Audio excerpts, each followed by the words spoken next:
یہاں بہت سارے بھائی بیمار، پریشان، قرضے میں، ٹینشن میں ہوں گے. یہ فارمولا ہے جو ہمیں قرآن سے ملا ہے. جس دن آپ اس وظیفے کو اپنا لو گے نا، اور اپنی مشکل، اپنی پریشانی، اپنی تکلیف میں جب یہ پڑھو گے کہ وَأُفَوِّضُ أَمْرِي إِلَى اللَّهِ إِنَّ اللَّهَ بَصِيرٌ بِالْعِبَادِ، میں اپنے کام اپنے رب کو سونپتا ہوں، بے شک اللہ بندوں کو دیکھ رہا ہے. آج ہم کیا کرتے ہیں، ہمارا کوئی کام اٹک جائے، ہم کسی منسٹر کو فائل دے کر آتے ہیں اور منسٹر صاحب سائن کر دیں تو تسلی ہو جاتی ہے میری فائل پہنچ گئی ہے. ارے میں نے تو فلاں وزیر کو دے دی ہے، فلاں جناب حاکم کو دے دی ہے. ارے تم دنیا والے کو فائل دے کے سمجھتے ہو تمہارا کام ہو جائے گا. اپنی ساری زندگی کی فائل رب کی بارگاہ میں جمع کرا دو نا.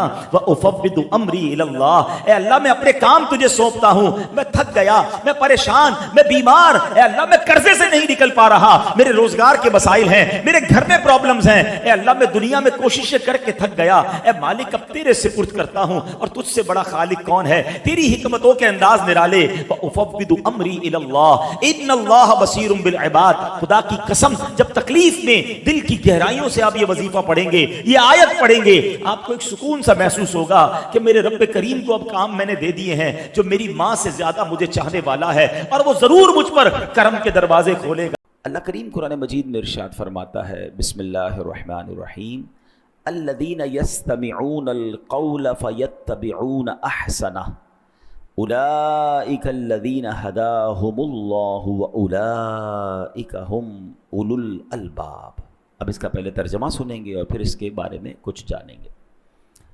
آسان ترجمہ قرآن کنز العرفان، جو کان لگا کر بات سنتے ہیں پھر اس کی بہتر بات کی پیروی کرتے ہیں، یہ ہیں جنہیں اللہ نے ہدایت دی اور یہی عقل مند ہیں.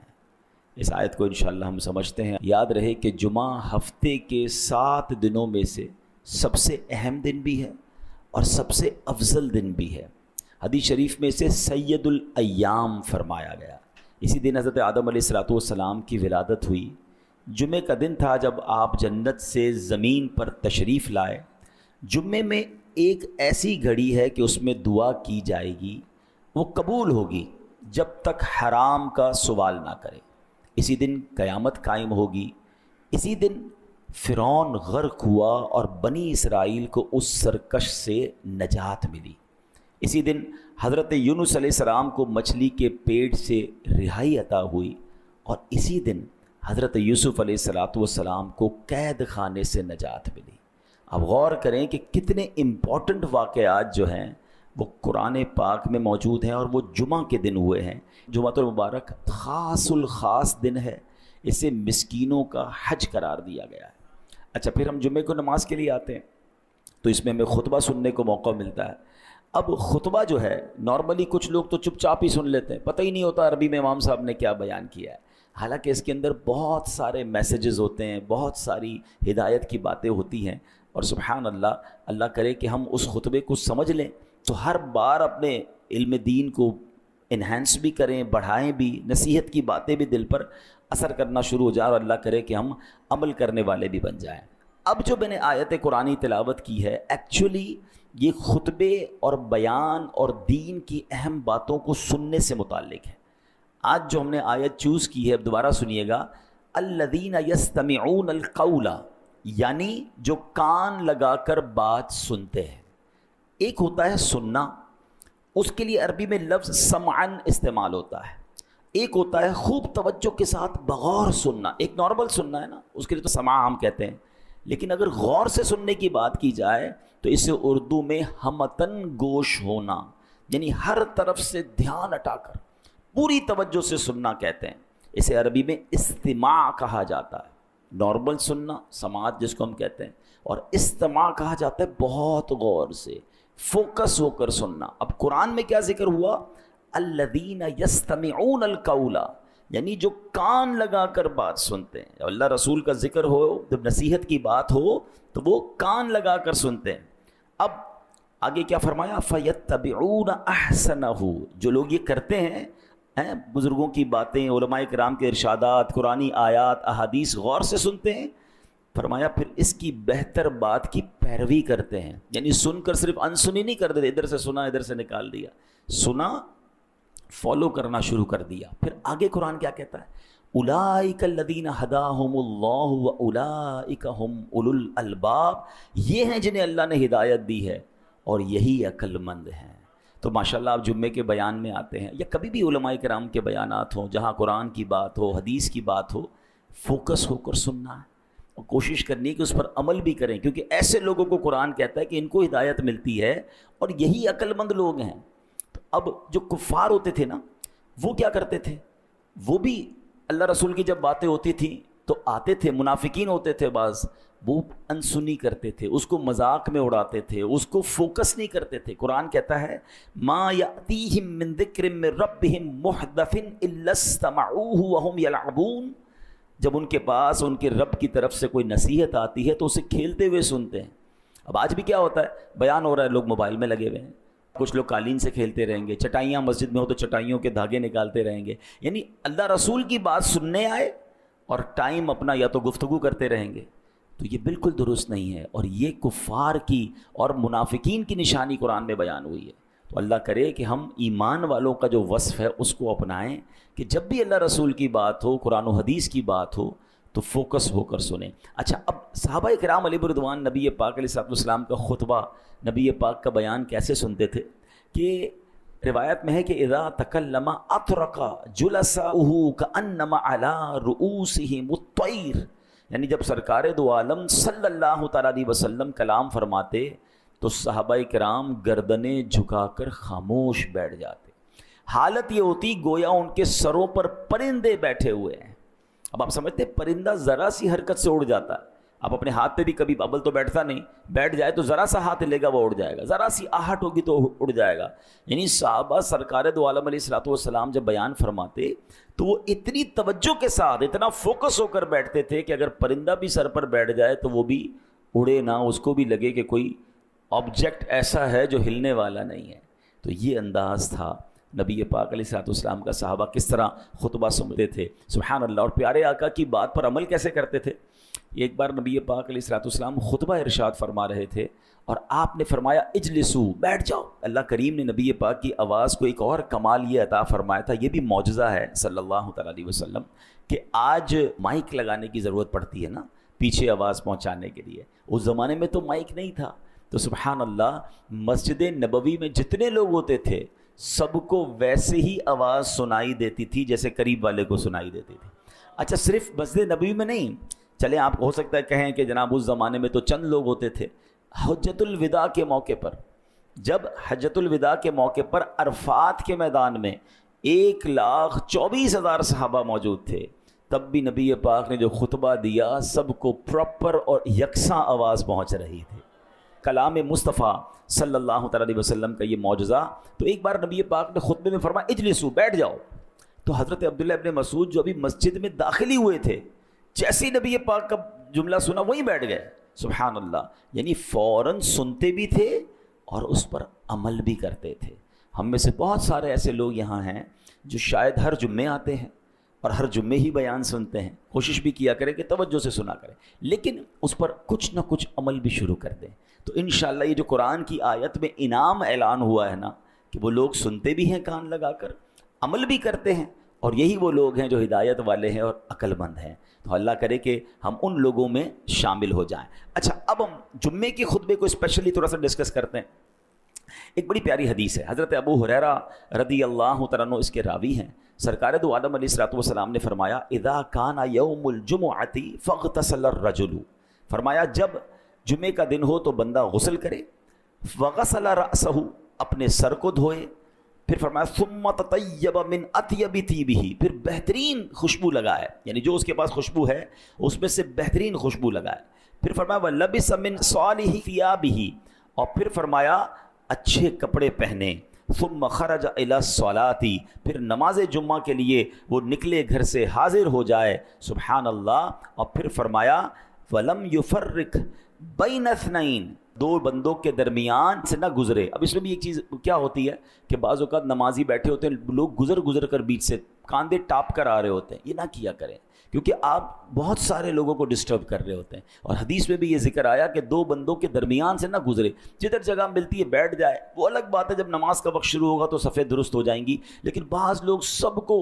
اوپر سے کاندھے پھلانگتے ہوئے آ رہے ہوتے ہیں. جتنوں کو کاندھا آپ پھلانگیں گے ان کا بیان سننا ڈسٹرب ہو جائے گا. اور جب شریعت کی بات ہو رہی ہوتی ہے نا, اس میں ایک احتیاط اس لیے کرنی ہوتی ہے کہ کبھی جائز کو وہ ناجائز نہ سمجھ جائے, حلال کو وہ حرام نہ سمجھ جائے, کیونکہ آپ نے اس کے کاندھے سے جب آپ نے اوپر سے آنا ہے تو اس سے ڈسٹرب ہونا ہے اور وہ بیان کو مس کر جائے گا. تو حدیث میں کیا فرمایا, دو بندوں کے درمیان سے نہ گزرے, اور پھر فرمایا امام کا کلام پوری توجہ کے ساتھ سنے, اس کے جمعے سے جمعے تک کے گناہ بخش دیے جاتے ہیں. اس میں 3 دن کا مزید اضافہ ہے.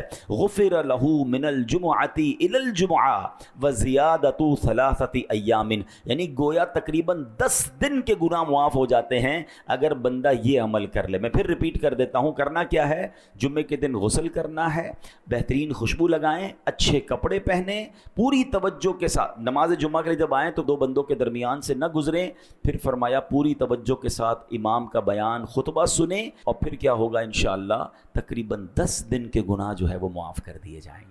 تو یہ جمعہ کا دن بڑا کمال کا دن ہے. اور آپ دیکھیں حدیثوں میں بار بار خطبے کو غور سے سننے کا حکم ہے, بیان کو غور سے سننے کا حکم ہے. اللہ رسول کی جو بات ہو رہی ہے, قرآن و حدیث کی جو بات ہو رہی ہے, اس کو غور سے سننے کا حکم ہے. اب جو ہے انشاءاللہ میں جو خطبہ جمعہ ہے, کیونکہ میں یہ چاہتا ہوں کہ آج ہم کم از کم کچھ خطبہ جمعہ کو سمجھ لیں, تاکہ آئندہ جب جب خطبہ جمعہ ہمارے سامنے پڑھا جائے تو کچھ باتیں ہمیں یاد آ جائیں اور ہم اس کو بہت اچھے انداز سے سمجھیں بھی, اور اللہ کرے ہمارے دلوں پر اثر بھی ہو جائے. اب عموماً جو امام صاحبان ہوتے ہیں جو جمعے کا خطبہ دیتے ہیں, وہ خطبات رضویہ سے دیتے ہیں. اور خطبات رضویہ کے جو 5 بنیادی مضامین ہیں, 5 سبجیکٹ بیان ہوتے ہیں. جب بھی عربی خطبہ ہوتا ہے نا, نارملی اس میں 5 سبجیکٹ ہوتے ہیں. پہلا سبجیکٹ کیا ہے, اللہ پاک کی حمد و ثنا اور پیارے آقا علیہ الصلوۃ والسلام پر درود پاک پڑھا جاتا ہے. دوسرا سبجیکٹ یہ ہے تقویٰ اور محبت رسول کی نصیحت کی جاتی ہے.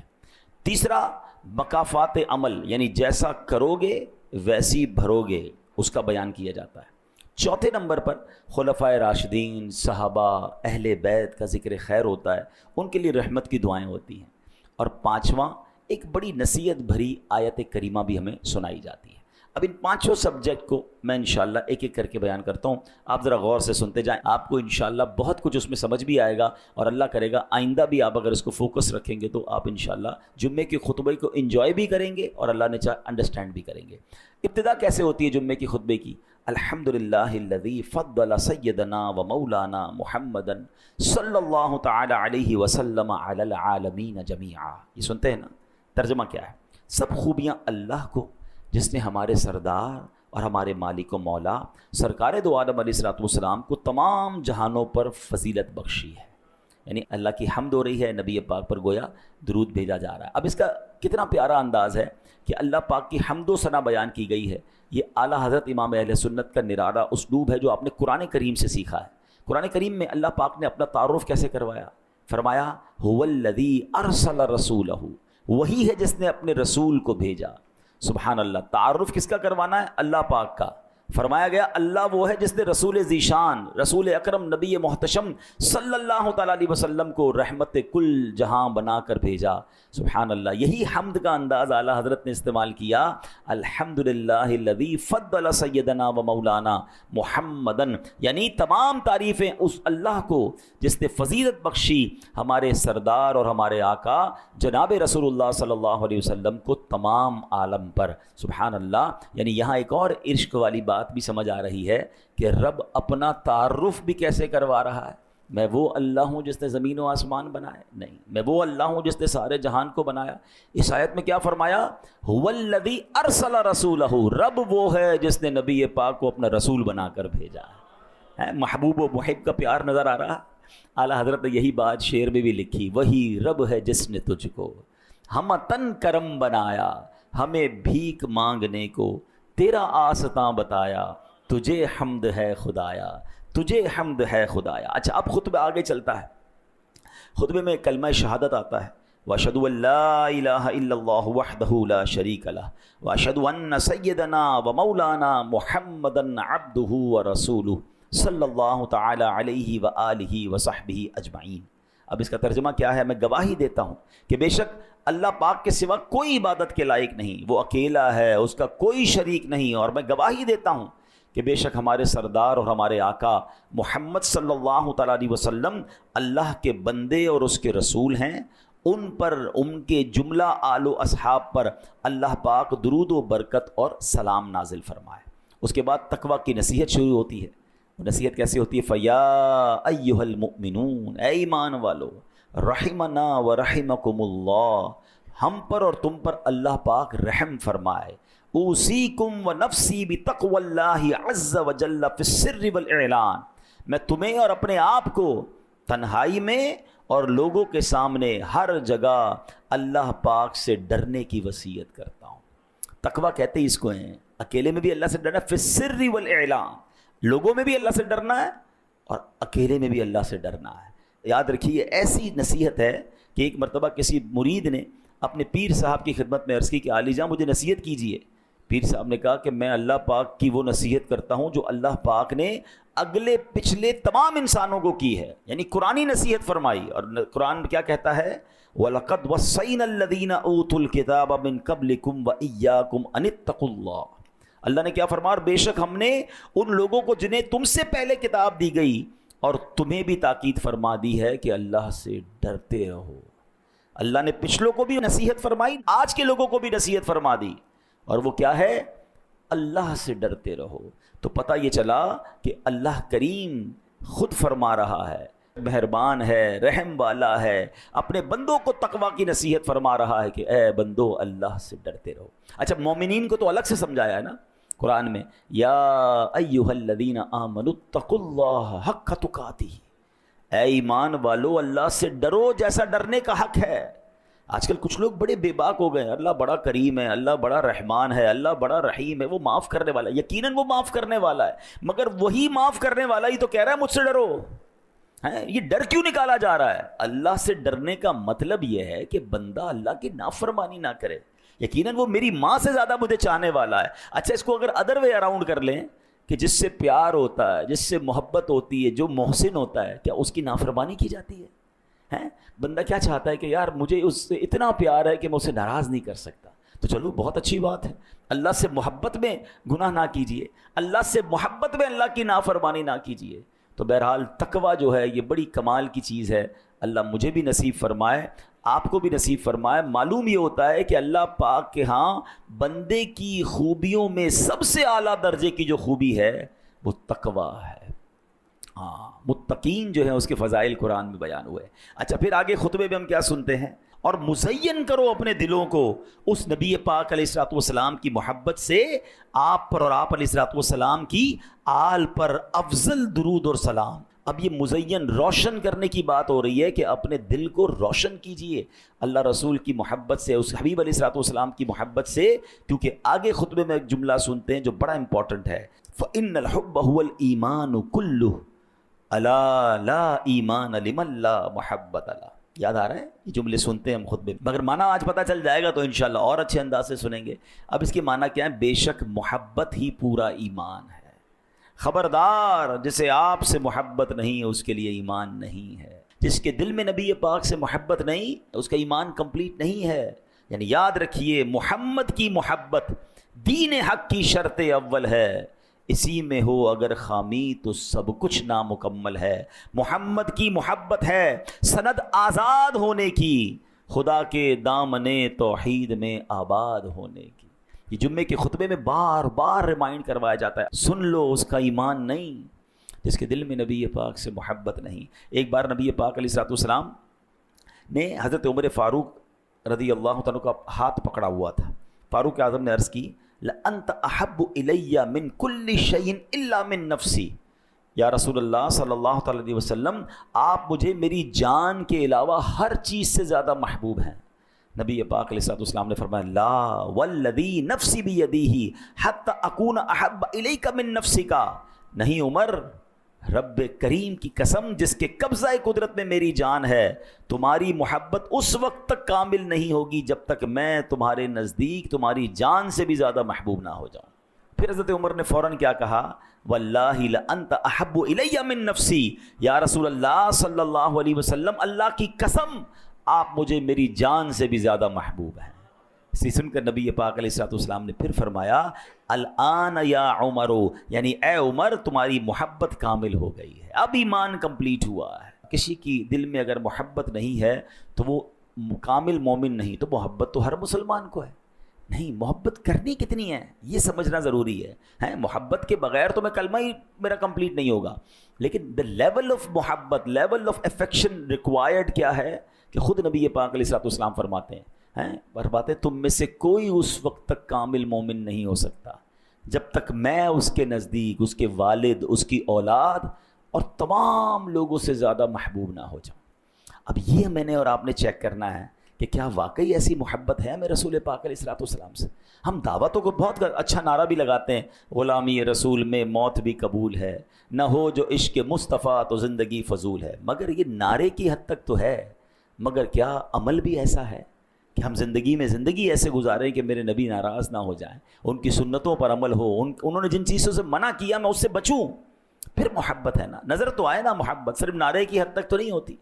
بہرحال اب آگے بہت پیاری دعا آتی ہے، رزقنا اللہ تعالی و ایاکم حب حبیبہ ھذا النبی الکریم علیہ و آلہ اکرم الصلاۃ والتسلیم۔ اللہ پاک ہمیں اور تمہیں اپنے حبیب نبی کریم علیہ الصلوۃ والسلام کی محبت نصیب فرمائے، ان پر اور ان کی آل پر بزرگ ترین درود و سلام ہو۔ پھر ایک بڑی کمال کی حدیث ہے، انشاءاللہ کبھی موقع ملا اس حدیث کو پورے بیان میں ہم ڈسکس کریں گے، لیکن یہ حدیث جھنجھوڑنے والی ہے۔ البر لا یبلا والذنب لا ينسى والدیان لا يموت اعمل ما شئت كما تدین تدان۔ نیکی پرانی نہیں ہوتی، اب اس حدیث کا معنی سنیں، البر لا یبلا، نیکی پرانی نہیں ہوتی، والذنب لا ينسى، گناہ بھلایا نہیں جاتا، والدیان لا يموت، اور جس نے بدلہ لینا ہے، انصاف کرنا ہے، وہ اس کو موت نہیں آنی، اللہ کو تو موت نہیں آنی نا۔ فرمایا اعمل ما شئت کما تدین تدان، کر لے جو کرنا ہے، جیسی کرے گا ویسی بھرے گا۔ یقین کریں یہ ایک حدیث زندگی گزارنے کے لیے کافی ہے۔ اگر بندہ سمجھ جائے نا، انسان کہتا ہے یار میں نیکی کروں صلہ تو ملتا نہیں، بھائی آپ نیکی کرتے جائیں، یہ پرانی نہیں ہوگی، یہ اللہ کی بارگاہ میں لکھ دی گئی ہے، اللہ اجر دینے والا ہے، لوگوں سے اجر نہ مانگیں۔ البر لا یبلا، نیکی پرانی نہیں ہوتی، والذنب لا ينسى، گناہ بھلایا نہیں جاتا۔ میں اور آپ ہزاروں گناہ کر چکے ہوں گے جو بھول گئے، مگر کہیں لکھا ہوا ہے گناہ کرتے وقت یہ یاد رکھنا کہ آج تو لذت کے لیے کر رہا ہوں، مگر یہ کہیں لکھ دیا جائے گا، بھلایا نہیں جاتا۔ اور پھر جس نے فیصلہ کرنا ہے نا، جس نے ہمارا حساب کتاب کر کے جزا اور سزا کا اعلان فرمانا ہے، اس کو موت نہیں آنی، والدیان لا يموت۔ اور پھر آگے جس طرح کہا گیا نا، اعمل ما شئت کما تدین تدان، کر لے جو کرنا ہے، مگر جیسی کرے گا ویسی بھرے گا۔ یہ لائف میں جو بھی ہم کر کے جائیں گے نا، قبر میں سمجھ لیں اس کا رزلٹ کارڈ ملنا ہے۔ اچھی گزار کر جاؤ گے تو جنت کے مزے ہوں گے۔ آج بندہ کہتا ہے مجھے تو کوئی کچھ کہہ ہی نہیں سکتا، میری جو مرضی میں کر رہا ہوں، شراب پی رہا ہوں، بدکاری کر رہا ہوں، جوا کھیل رہا ہوں، حرام کما رہا ہوں، ظلم کر رہا ہوں، زیادتی کر رہا ہوں، میری تو جناب بڑی ٹور ہے، مجھے کون کچھ کہہ سکتا ہے؟ آج کوئی نہیں کہے گا۔ اعمل ما شئت کما تدین تدان، کر لے جو کرنا ہے۔ نبی پاک نے پہلے ہی فرما دیا، مگر پھر جیسی کرے گا نا ویسی بھرے گا۔ جانا سب نے جنت میں ہے، مگر کام جنت والے کرنے کے لیے تیار کوئی نہیں ہے۔ جنت کی نعمتیں سب کو چاہیے۔ اعلیٰ حضرت کہتے ہیں نا، کام زنداں کے کیے اور ہمیں شوق گلزار ہے کیا ہونا ہے۔ جانا سب کو گلزار میں ہے، جنت میں، کام جہنم والے کرنے ہیں۔ تو آپ کبھی بھی ایسا نہیں ہو سکتا کہ سیب کا پودا لگائیں اور کہیں دعا کرو آم نکل آئے، تو لوگ کہیں بھائی بویا سیب ہے تو سیب نکلے گا نا۔ آپ امرود بو کے کیلا نہیں نکال سکتے، جیسا بوتے ہیں ویسا کاٹتے ہیں۔ اب اس زندگی میں اپنے اعمال کے ذریعے کون سا بیج ڈال رہے ہیں، یہ غور کرنا ہے۔ اور جمعے کے خطبے میں یہ بار بار ہمیں اعلان کیا جاتا ہے، اعمل ما شئت کما تدین تدان، کر لے جو کرنا ہے، مگر جیسی کرے گا ویسی بھرے گا۔ قرآن کہتا ہے نا، ہل جزاء الاحسان الا الاحسان، نیکی کا بدلہ نیکی ہے۔ اب تو انگریزی میں بھی کہتے ہیں what goes around comes around, آپ اچھا کریں گھوم پھر کے آپ کے ساتھ اچھا ہی ہوگا۔ بندہ کہتا ہے میں نے اس کو کھانا کھلایا، مجھے تو اس نے کچھ نہیں دیا، یہ نہیں دے گا، اللہ نے دینا ہے۔ اور آپ دیکھیں گے کہ اس نیکی کا صلہ آپ کو کسی اور طریقے سے ملے گا. آپ کو جناب کسی کے ساتھ مسکرانے کا، کسی کے ساتھ اچھا برتاؤ کرنے کا، کسی کی مشکل دور کرنے کا، کسی کی پریشانی دور کرنے کا آپ کو بالکل صلہ دنیا میں ملتا ہے. یہ مکافات عمل ہے. جو لوگوں کے لیے اچھا کرتے ہیں اللہ ان کے لیے اچھا کر دیتا ہے. اور جو آج لوگوں پر ظلم کرتے ہیں نا، بے شک وہ مظلوم آپ کا کچھ نہیں بگاڑ رہا، مگر کہیں نہ کہیں سے آپ اس آفت کو اپنے بچوں میں، اپنے کاروبار میں، اپنی صحت میں، اپنی عزت میں دیکھیں گے. آپ حیران ہو جائیں گے کہ یار یہ میرے ساتھ کیسے تباہی ہو گئی، یہ اتنا بڑا پرابلم کیسے آ گیا. توبہ کیجئے، کہیں لگتا ہے برا کام کیا ہے، کسی کا دل دکھایا ہے، کوئی ایسی نافرمانی ہو گئی ہے کہ جس کا صلہ مل رہا ہے. تو ہمیں اچھے کام کرنے ہیں، لوگوں کا بھلا سوچنا ہے. اور پھر جمعے کے خطبے میں ایک آیت، جھنجھوڑنے والی آیت ہے جو ہر جمعے کے خطبے میں ہم سنتے ہیں، فَمَن يَعْمَلْ مِثْقَالَ ذَرَّةٍ خَيْرًا يَرَهُ وَمَن يَعْمَلْ مِثْقَالَ ذَرَّةٍ شَرًّا يَرَهُ. کیا ترجمہ ہے؟ تو جو ایک ذرہ بھر بھلائی کرے وہ اسے دیکھے گا، اور جو ایک ذرہ بھر برائی کرے وہ اسے دیکھے گا. ہم نہیں سوچتے کہ یار چھوٹا سا ہی تو گناہ ہے نا، کون دیکھ رہا ہے، چلو کر لو یار، آج کر لو کل سے نہیں کروں گا. یہ ذرہ بھر برائی بھی اٹکا سکتی ہے. قرآن کہتا ہے اس کو دیکھو گے. اور چھوٹی چھوٹی نیکیاں سمجھ کے لوگ چھوڑ دیتے ہیں، یار 2 رکعت نفل چھوڑ دیا تو کیا ہو گیا، مسکرائے نہیں تو کیا. یہ چھوٹا ذرہ بھی اچھائی کا کرے گا وہ بھی قیامت کے دن دیکھے گا. تو اللہ کرے یہ بات سمجھ آ جائے کہ زندگی گناہوں میں نہیں، نیکیوں میں، چھوٹی چھوٹی نیکیاں بھی کرتے چلے جائیں. یہ جمع ہو رہی ہے، یہ اکاؤنٹ میں پلس ہو رہی ہیں، اور انشاءاللہ قیامت کے دن اس کا اجر دیکھیں گے. اللہ مجھے اور آپ کو جمعے کے خطبے کو سمجھنے میں اور اس کو انڈرسٹینڈ کر کے اس پر عمل کرنے کی توفیق عطا فرمائے.